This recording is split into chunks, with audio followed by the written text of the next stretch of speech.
Welcome back to Suite Melodies. This is KNCE 93.5. My name's Maddison. I am in studio with Emmasofia, Rosie, and Zack talking about Lucia Di Lammermoor, which is what is it? It's an Italian opera, correct? Yeah, an Italian opera that we all went to go see last Tuesday. Yep. And I'd like to shout out, thank you very much, Cindy Valerio, for the tickets. Absolutely. That was a great opportunity. It was an amazing opportunity. Yeah, and Taos Opera Guild. Yep. Taos Opera Guild for setting up the youth night. You guys can see it too. The Santa Fe Opera is performing the opera, on Friday, July 7th at 8:30, Wednesday, July 12th at 8:30, Friday, July 21st, and Monday, July 31st. At 8. At 8. The last one's at 8. All the rest are at 8:30.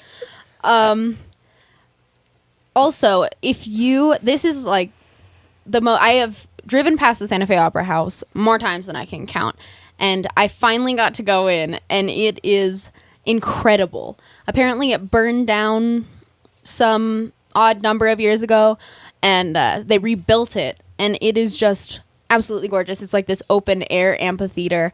Highly recommend going. I'm actually going again this next week to go see Die Fledermaus. It's a German opera. It's called The Bat. It translates to The Bat in English. So, yeah, incredible experience. Highly recommend it. So we've been listening to Act 1, and we're going to continue with Act 1, and then we're going to start Act 2. And when that happens, I'll go ahead and tell you the story for Act 2. We're going to go ahead and continue with Act 1. Please, listen up.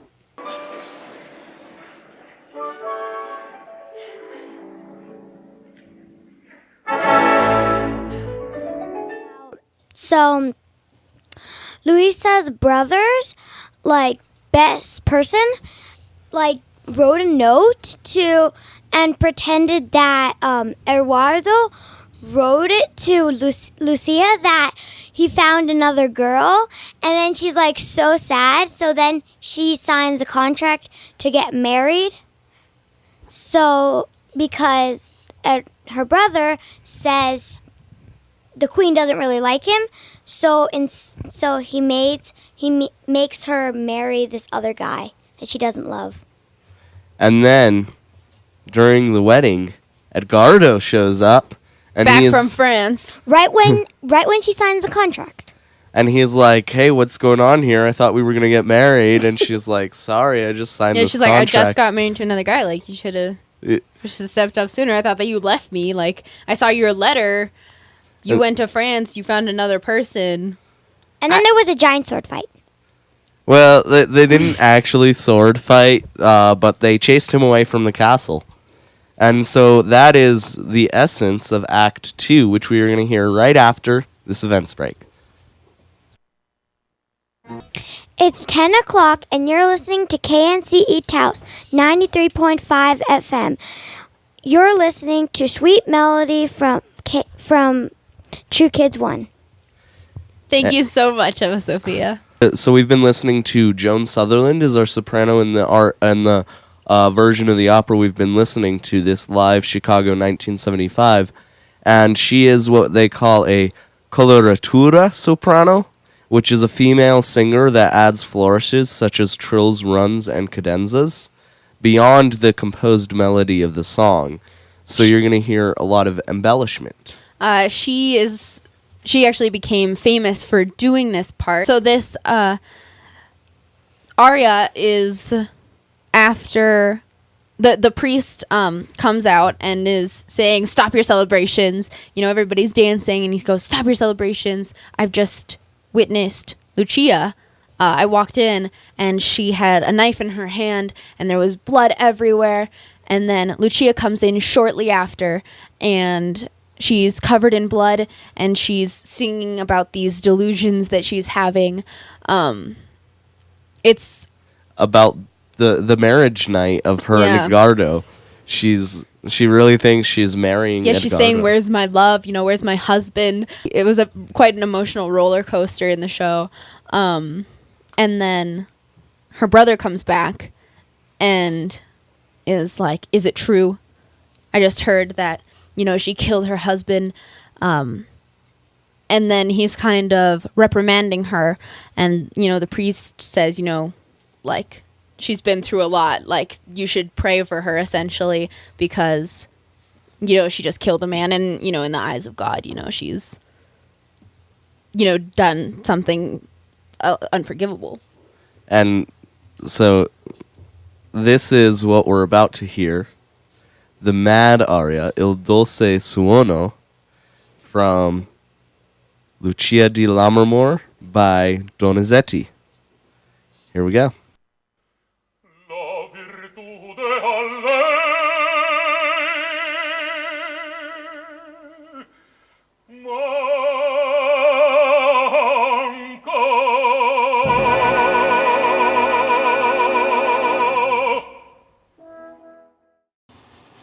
So you just heard the Mad aria of Lucia Di Lammermoor. That one was by Joan Sutherland. That was the coloratura soprano, so she didn't stay with the melody. Yeah, she didn't actually do it as the music is written exactly. She kind of added her own unique twist, her own voice to it, so to speak. And so now we're going to listen to Maria Callas' version. She did it more as the music was written. Yes, so we're going to hear how the composer intended for it to originally be performed. So this is the Mad aria once again.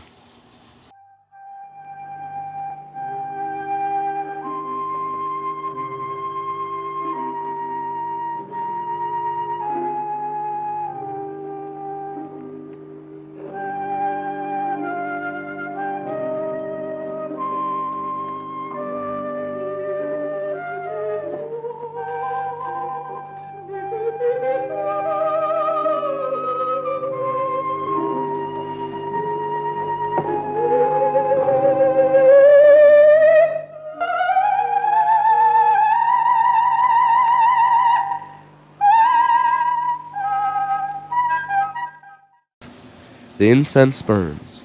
Brilliant the sacred torches, shining all around. Here is the minister. Give me your right hand. Oh, joyous day. At last I am yours. At last you are mine. To me you have been given by God. Every pleasure is more grateful. It is to me, with you, more sweet. From peaceful heaven a smile life to us will be. And that was translated by Ilya Speranza. So that was the second and third scenes of the Mad aria. And we're going to hear the rest of Act 3, which in Act 3, we are learning that Enrico visits Edgardo, and they challenge each other to a duel, which will be done at dawn the next day. And Edgardo laments that he has to live without Lucia and awaits his duel with Enrico. He's like ready to die. He's like, you know what? If I can't, live with her, I just might as well not live. And so he's deciding that he's not really going to put up a fight against Enrico. And he's just going to stay in the same tomb as his father, who was also killed by Enrico. And then you hear the mourners, the people, who are all, the chorus is then, dressed in black. They come out, they're singing, their sad song, and he's like, who are you mourning for? And they, they say, Lucia, and she's gone mad. And so then he goes to rush to Lucia to comfort her as she dies. And Enrico steps in, and he's like, where are you going? And Edgardo is like, I'm going to Lucia, but Enrico says she's already gone.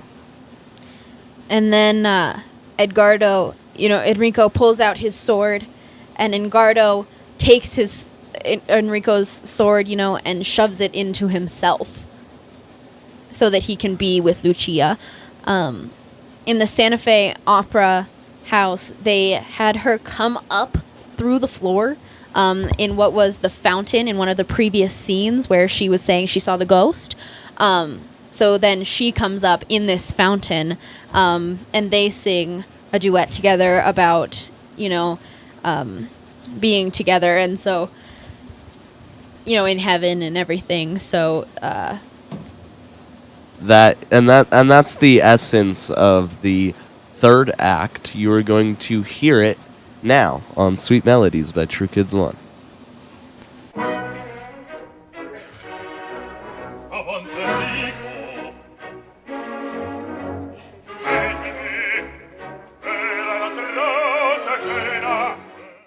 So, Emmasofia, did you want to tell us a little bit about your experience during the opera? Yeah, so it was really cool, and it was my first time, so I didn't really know what to expect. So it was interesting to know what an opera is like. So yeah. What did you think, not having been exposed to it before? What did you think about the type of music and about the work that probably goes into that?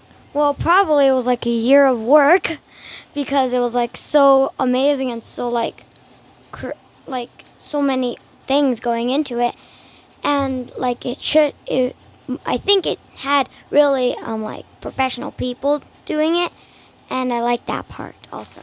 Now, Zack, how about you? What was your experience during the opera? What was going through your head? I consider opera really the epitome of classical music, and especially romantic period music, because it really is an opera. Unlike plays today, which are focused on realism, it's less about believability and more about emotion and conveying that emotion and through singing. And I think it's really a very great way to express music. I mean, I think that it's gorgeous. There's an incredible amount of work that goes into it. I have been involved in theater for a really long time. And that's something that I always noticed, even with just the Taos Opera Institute, performances that they'd have at the Plaza or something, is that there's always so much emotion. They really get into a scene and a character, and they really play that part as if they were that person, which has always been very impressive to me, that while they're not only, using really a whole body to sing, because just regular singing requires a lot of use of your chest and your diaphragm and everything, but opera it requires so much work of you physically, and then they're also multitasking. They're using their bodies to express what they're saying, so that was always something that's been impressive to me. And then just to put it on a stage with lights and the orchestra, it was a unforgettable experience. Rosie, did you have anything that you really stuck out to you during the show?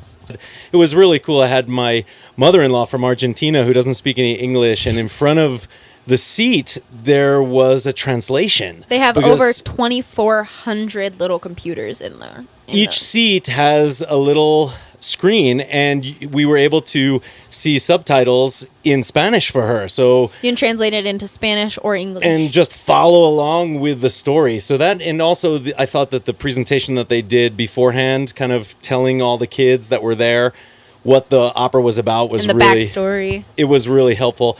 But I kind of fell under the spell of the opera, and I was just it was just really almost like an out-of-body experience. And then we had Emmasofia was sitting on my lap, and she kind of fell asleep a little bit in the second act, but then she would wake up when the audience was clapping, and she would just start clapping right away and then go back to sleep a little. But she mostly was awake for it, right, Mamu? You remember? Yeah. The fact that we have that incredible level of culture right here in the middle of the desert in New Mexico. I mean, it's something that I think True Kids 1 is definitely committed to sharing that experience with as many kids as possible. I know that Santa Fe Opera is really behind that. And then the fact that they have these special dress rehearsals that are open for kids for free and families, it's really amazing. So we're really humbled and grateful to be a part of it. So thank you everybody for listening today, and thank you for all your input.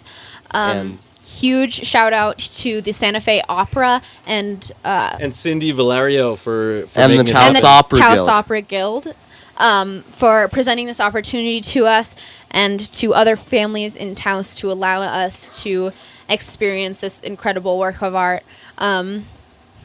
If you would like to learn more about the shows or about the Santa Fe Opera House, you can find that at santafeopera.org. And I believe Emmasofia has a story to finish us off. Welcome, ladies and gentlemen, boys and girls, who are listening to KNCE Taos 93.5 FM. This morning, we just noticed that there was a trail of fake blood leading to the Silver Twinkie. And when we followed it, we saw Zack holding a bottle of fake blood. Another creepy thing that happened was when Maddie came in, we saw her wearing a Jaws shirt. What else could happen that would be creepy? So it's been a very dramatic morning on KNCE. Tune in next week, same time, same day. And you're listening to Melodies. Sweet Melodies. Mwahahaha.